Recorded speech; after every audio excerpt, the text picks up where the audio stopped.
Assalamualaikum warahmatullahi wabarakatuh. Selamat pagi.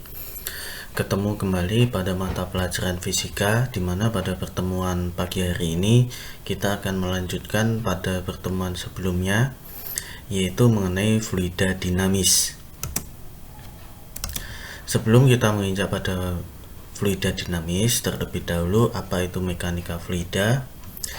Mekanika fluida itu adalah subdisiplin dari mekanika kontinum yang mempelajari fluida atau yang dapat berupa cairan dan gas. Di mana mekanika fluida ini dapat dibagi menjadi fluida statis dan fluida dinamik. Fluida statis ini mempelajari fluida pada keadaan diam, sementara fluida dinamis ini adalah sesuatu yang mempelajari fluida yang bergerak, artinya dia berlawanan dengan fluida statis. Di dalam aliran fluida ini, aliran fluida dibagi menjadi tiga, yaitu yang pertama adalah aliran laminer. Aliran laminer ini adalah aliran dengan fluida yang bergerak dalam lapisan-lapisan atau lamina-lamina dengan satu lapisan meluncur secara lancar. Dalam aliran laminer ini, viskositas berfungsi untuk meredam kecenderungan terjadinya gerakan relatif antara lapisan, sehingga aliran laminer ini memenuhi hukum viskositas Newton. Aliran yang kedua yaitu aliran turbulen, di mana aliran bergerak dari partikel-partikel fluida sangat tidak menentukan karena mengalami pencampuran serta putaran partikel antar lapisan, di mana mengakibatkan saling tukar momentum dari satu bagian fluida ke bagian fluida yang lain dalam skala yang besar. Dalam keadaan aliran turbulen, maka turbulensi yang terjadi membangkitkan tegangan geser yang merata di seluruh fluida sehingga menghasilkan kerugian-kerugian aliran. Aliran fluida yang ketiga yaitu aliran transisi. Aliran transisi merupakan aliran peralihan dari aliran laminer ke aliran turbulen. Jadi sekali lagi untuk aliran fluida ini dibagi menjadi tiga, yaitu aliran laminer, aliran turbulen, dan aliran transisi. Yang berikutnya kita masuk pada fluida dinamis. Fluida dinamis ini adalah fluida, ini bisa berbentuk zat, cair maupun gas, ini yang bergerak. Artinya, fluida dinamis adalah fluida yang bergerak. Nah, untuk memudahkan dalam mempelajari, fluida di sini dianggap steady. Artinya apa? Fluida tersebut mempunyai kecepatan yang konstan terhadap waktu, tak termampatkan atau tidak mengalami perubahan volume, tidak kental, dan tidak turbulen, artinya tidak mengalami putaran-putaran.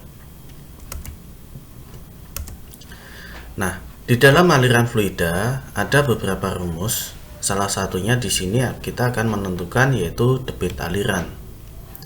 Jumlah volume fluida yang mengalir persatuan waktu atau dapat dirumuskan V sama dengan delta V dibagi delta T, atau delta V dikali delta T dibagi delta T sama dengan delta V. Artinya di sini bahwasanya debit dari suatu aliran fluida ini secara matematis dapat dirumuskan V dibagi T, di mana Q itu adalah debit aliran, sedangkan A-nya adalah luas penampang dan V-nya adalah laju aliran fluida. Kemudian berikutnya yaitu persamaan kontinuitas. Air yang mengalir di dalam pipa air ini dianggap mempunyai debit yang sama di sembarang titik atau jika ditinjau dari dua tempat, maka debit aliran 1 ini sama dengan debit aliran 2. Nah, kalau kita melihat gambar di situ di mana V1 dan V2 jadi air atau fluida. Kalau di sini fluidanya contohnya adalah fluida air. Ini mengalir dari V1 menuju ke V2. Artinya, luas penampang daripada luas penampang 1 ini lebih kecil dibandingkan dengan luas penampang 2. Sehingga air mengalir dari luas penampang kecil ini nanti akan keluar pada luas penampang yang besar, sehingga secara matematisnya debit aliran 1 ini sama dengan debit aliran 2. Berikutnya adalah hukum Bernoulli. Hukum Bernoulli adalah hukum yang berlandaskan pada hukum kekekalan energi yang dialami oleh aliran fluida. Hukum ini menyatakan bahwa jumlah tekanan P, energi kinetik persatuan waktu, dan energi potensial persatuan volume ini memiliki nilai yang sama pada setiap titik sepanjang suatu garis arus. Sehingga secara matematis dapat dirumuskan P1 plus setengah rho V1 kuadrat plus rho GH1 sama dengan P2 plus setengah rho V2 kuadrat plus rho GH2, dimana rho-nya adalah P-nya adalah tekanan air, sedangkan V kecepatan air, G-nya adalah percepatan gravitasi, dan H-nya ketinggian, serta rho-nya adalah massa jenis air. Contoh soal yaitu tekanan hidrostatis. Ini sama dengan materi kita pada minggu yang lalu. Kemarin sudah saya berikan contoh tekanan saat menyelam semakin dalam. Menyelam maka tekanan hidrostatis semakin besar. Ini contoh tekanan ya. Jadi tekanan-tekanan yang biasanya pada kehidupan sehari-hari. Kemudian yang kedua, dasar bendungan semakin ke bawah semakin tebal untuk menahan tekanan hidrostatis yang semakin ke bawah juga semakin besar. Contoh yang ketiga adalah pemasangan infus.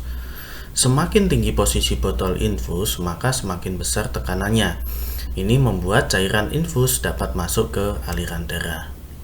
Atau contoh yang ketiga, yaitu lubang pembuatan bak air diletakkan dekat bagian dasar. Ini tujuannya agar air bisa keluar dengan deras. Ini artinya dia mendapatkan tekanan dari atas. Contoh soal. Seekor ikan berenang di akuarium, di mana ikan tersebut berada 50 cm dari permukaan akuarium. Berapakah tekanan hidrostatis yang diterima oleh ikan? Jika diketahui massa jenis air adalah 1000 kg per meter kubik dan percepatan gravitasi bumi adalah 10 meter per sekon kuadrat. Di sini diketahui H sama dengan 50 cm, kita konversikan dalam bentuk meter menjadi 0,5 meter. Kemudian rho atau massa jenisnya adalah 1000 kg per meter kubik dan G-nya adalah 10 meter per sekon kuadrat. Ditanyakan adalah tekanan hidrostatis atau pH. pH sama dengan rho GH, maka 1000 kali 10 kali 0,5 sehingga didapatkan nilai pH-nya adalah 5000 Pascal. Contoh yang kedua, seorang penyelam sedang melakukan penyelaman pada kedalaman 10 meter di bawah permukaan air. Apabila massa jenis airnya adalah 1000 dan percepatan gravitasinya 10, maka cari dan tentukan tekanan hidrostatis yang dialami oleh penyelam tersebut. Ini sama. Diketahuinya ini adalah hanya 10, rho-nya 1000 dan G-nya 10. Ditanyakan nilai P, di mana P sama dengan rho GH. Maka hasilnya adalah 100.000 Newton per meter persegi atau Pascal. Ya, ini adalah beberapa contoh soal. Sekarang silahkan kalian kerjakan tugas tersebut pada kertas, kemudian dikumpulkan pada pertemuan luring atau pertemuan praktikum Anda pada minggu ini. Yang pertama, tekanan hidrostatis pada ikan pada gambar tersebut adalah jika massa jenis airnya adalah 1 gram per cm kubik dan percepatan gravitasinya adalah 10 meter per sekon kuadrat. Di sini diketahui ketinggian ikan dari dasar kolam ini adalah 15 cm, sedangkan ketinggian air dari dasar kolam itu adalah 100 cm. Silahkan Anda konversikan dari gram menuju kilogram, dari centimeter menjadi meter. Anda konversikan terlebih dahulu. Contoh yang kedua, tekanan hidrostatis suatu zat cair pada kedalaman 50 cm ini adalah 300 Pascal. Nah, tentukan besar tekanan hidrostatis zat cair tersebut pada kedalaman 1,5 meter. Nah, dari soal tersebut, terlebih dahulu Anda harus merubah dulu nilai kedalaman atau ketinggian yang dari cm kita konversikan menjadi meter. Soal yang ketiga, tentukan hidrostatis yang diterima benda berada dalam air sedalam 350 jika massa jenis air adalah 1000 dan besar gravitasinya 10. Nah, pada soal nomor 3, silahkan Anda konversikan dari satuan senti menuju ke satuan meter terlebih dahulu. Baru Anda tentukan nilai P-nya. Sedangkan nomor 4, ini adalah sebuah bak mandi berbentuk persegi panjang, memiliki panjang 2 meter, sedangkan lebarnya 1 meter dengan ketinggian adalah 0,5 meter. Bak tersebut berisi air 50 liter, di mana massa jenisnya adalah 1000 dan G-nya itu adalah 10. Tentukan tekanan hidrostatis pada bak dasar dan besar gaya hidrostatis pada dasar bak tersebut. Jadi untuk soal nomor 4 ini Anda hitung terlebih dahulu volume daripada bak air. Kemudian setelah itu Anda tentukan tekanan hidrostatis maupun besar gaya hidrostatisnya F-nya. Nah, 4 soal ini silahkan Anda kerjakan pada kertas kemudian kumpulkan. Nah, sebelum saya tutup, saya menyampaikan banyak sekali di antara kalian yang belum mengerjakan tugas yang sudah saya berikan. Tolong tugas-tugas yang sudah saya berikan itu nanti yang belum silahkan dikumpulkan, karena untuk penilaian akhir semester salah satunya nanti akan diambilkan pada tugas-tugas yang sudah saya berikan. Kemudian setiap kali ada pembelajaran daring, baik itu fisika dan seterusnya, tolong jangan lupa untuk klik like maupun klik komen, tulis nama Anda, karena itu nanti akan menjadi dasar bahwasanya Anda sudah mengikuti pembelajaran daring, salah satunya adalah mata pelajaran fisika. Mungkin sampai di sini dulu pertemuan yang kita pada pagi hari ini. Sekali lagi kurang lebihnya minta maaf. Tetap selalu jaga kesehatan dan patuhi protokol kesehatan. Kurang lebihnya minta maaf. Assalamualaikum warahmatullahi wabarakatuh. Selamat pagi.